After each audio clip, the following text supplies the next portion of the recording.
Oi, torcida do Vascão, sou a Viviane, e vim trazer mais um giro de notícias do Gigante da Colina. Mas antes peço sua ajuda, deixando seu like e se inscrevendo no canal para fortalecer o nosso trabalho. Feito isso, obrigada, um beijão pra vocês, vamos para as notícias. Cadê? Olha o sorrisinho dele, sorria. Ai, o Vasco também.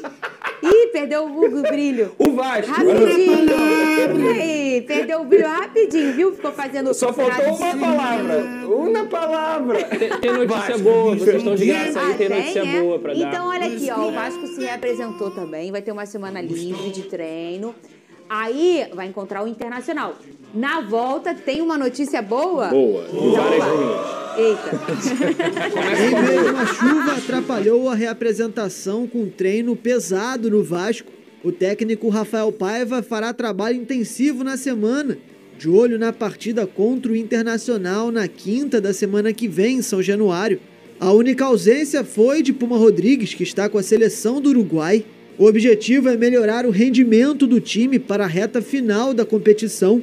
O aproveitamento dos últimos 9 jogos é de apenas 33%, menor até do que times que estão lutando contra o rebaixamento, como os Atléticos Paranaense, Goianiense, Cuiabá e Bragantino. Mesmo assim, a distância para o 8º colocado Bahia é de apenas 3 pontos. Momento de ajustar o Vasco e manter vivo o sonho da Libertadores da América. Lucas Pedrosa, eu quero primeiro a notícia boa. A boa? A boa, claro que é, tem que sempre falar boa. Eu brinquei, não tem várias ruins, não. Tá bom, tem, é só boa. Tem notícias boas aí pra gente poder citar. A primeira notícia boa é que o Vasco já iniciou as conversas para a renovação do Verratti. Essa conversa está marcada, inclusive, para acontecer dentro dessa data FIFA, mas a verbalização de que o Vasco quer renovar o contrato, quer melhorar o contrato também salarial do Verratti já aconteceu, e agora o argentino está aguardando justamente esse posicionamento para poder seguir com a papelada. Mas essa situação tem que acontecer logo.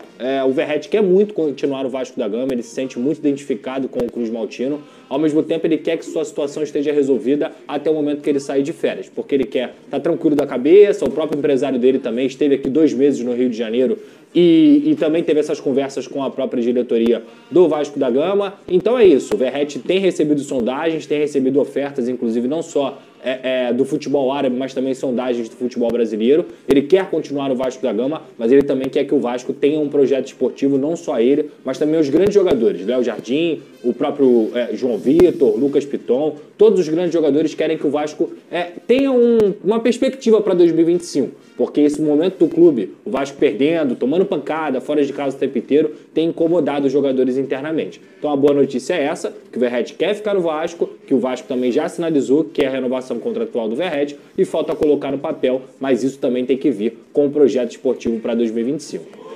Imagina se ele não quisesse vender. Pois é. Tem ele quem quer. Queira. Vem.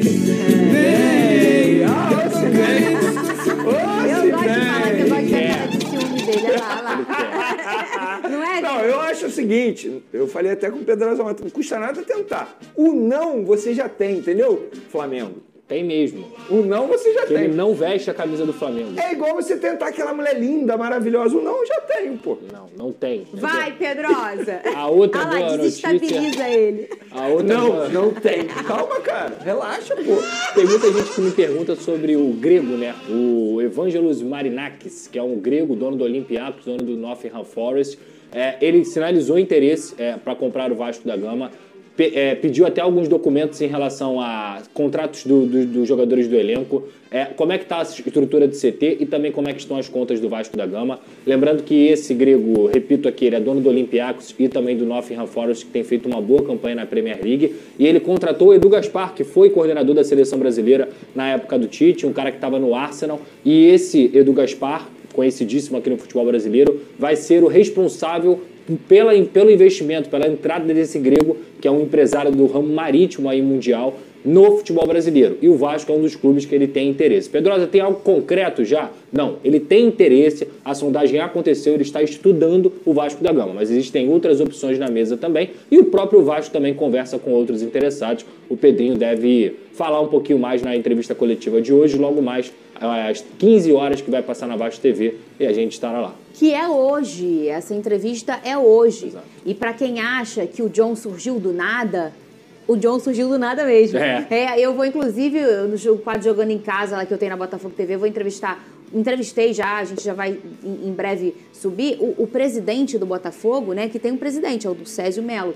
Ele vai contar como foi feita essa venda aí do Botafogo, que o John chega, bem John Textor, aos 48 do segundo tempo. Tinham outras empresas. Então, esse é um momento que o Vasco passa muito delicado da escolha. Claro. De você escolher uma empresa séria, de você escolher uma empresa que vai honrar o que prometer e de que vai levar o Vasco para o seu lugar que nunca deveria ter saído. Inclusive, já erraram numa escolha. Pois é, por isso que não pode mais errar. Já. Vamos sim. Seguindo aqui o nosso tabuleiro, já foi Vitória, Isso. Roberta, agora Cícero Melo, por favor, com as informações do Vasco. Pois não, um abraço aí para vocês nos estúdios, Bruno, Mário, companheiros e fãs de esporte. Nós estamos aqui na porta de São Januário, onde às 3 horas da tarde vai acontecer uma entrevista coletiva já marcada e anunciada pelo presidente Pedrinho. Provavelmente o assunto principal será a SAF do Vasco, né? O Vasco avança em negociação, não existe ainda uma proposta oficial para a venda da SAF para o grupo do bilionário grego, o magnata Evangelos Marinakis. Ele é dono de 3 clubes na Europa, o Nottingham Forest da Inglaterra, Olympiacos da Grécia e o Rio Ave de Portugal. A rede contratou recentemente Edu Gaspar, executivo brasileiro, que estava trabalhando no Arsenal da Inglaterra. O grupo estuda a situação para entender o aporte necessário para comprar as ações da 777 Partners. A empresa americana pagou 700 milhões de reais por 70% das ações do Vasco. Vamos aguardar, então, essa importante entrevista coletiva do Pedrinho. Quanto ao Verrete, artilheiro argentino, 36 anos, o contrato dele vai até dezembro do ano que vem, com uma cláusula que dispara a renovação automática até dezembro de 2026, se o atacante atuar em pelo menos 60% dos jogos do Vasco no ano que vem. O Vasco topou fazer um ajuste do contrato e as negociações vão acontecer após o término do Campeonato Brasileiro. 70 jogos e 30 gols com a camisa Cruz Maltina. O Verrete, que já não faz gols há 44 dias, é o artilheiro, foi o artilheiro da Copa do Brasil com 7 gols. Para terminar, Campeonato Brasileiro, o Vasco está em 9º lugar com 43 pontos ganhos, faltando 5 rodadas para o término da competição. Próximo jogo, depois da data FIFA, será pela 34ª rodada, uma quinta-feira, dia 21 de novembro, em São Januário, 8 horas da noite, Vasco e Internacional. Dos 5 jogos que restam para o Vasco, 3 serão como mandante em casa, Internacional, Atlético Goianiense e Atlético Mineiro. E 2 como visitante fora de casa, Corinthians e Cuiabá. Voltamos aos estúdios. Boa, Cícero. Hoje também vai ser votada a SAF da Lusa no Conselho do Clube, hein? Página importante também na história do clube. E aí, torcida, o que acharam? Deixem nos comentários sua opinião. Até breve, torcedores. Fiquem ligados para mais atualizações. Até a próxima!